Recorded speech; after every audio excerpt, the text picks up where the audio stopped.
Boa tarde, pessoal. A aula hoje é sobre indústria cultural e cultura de massa, tá? Então, vamos lá. O termo cultura de massa foi cunhado pelos filósofos e sociólogos da Escola de Frankfurt, Theodor Adorno e Max Horkheimer.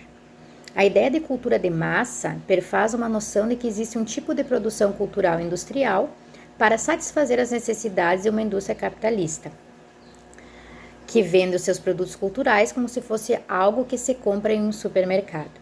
Nesse sentido, a indústria cultural apropria-se da arte e faz dela um subproduto, produzindo uma massa para render lucros e uma indústria que pode ser a cinematográfica, a musical ou artes plásticas. É importante a gente saber, pessoal, que a cultura em massa é um objeto da indústria cultural, tá?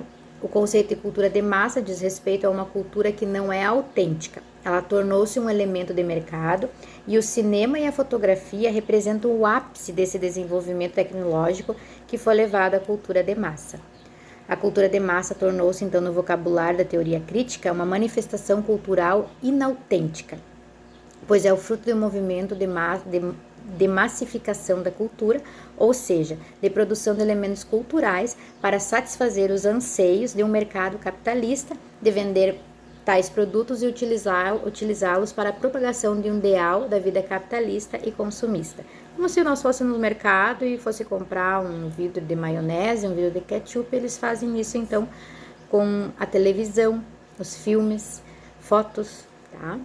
A cultura de massa está estreitamente ligada ao consumismo. As propagandas que são vinculadas à televisão e na internet têm o propósito de levar o espectador a consumir todos esses produtos que são programados na televisão.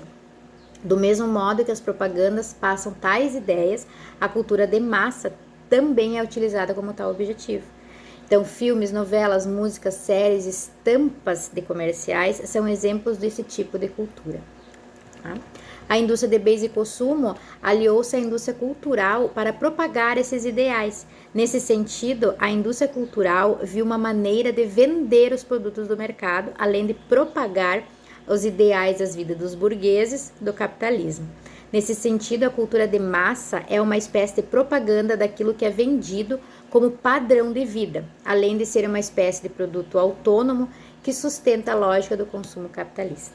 Então, é uma aula relâmpago, digamos assim, né? Mas com o que vocês precisam saber, os principais tópicos, então. Tá, pessoal? Um abraço a todos.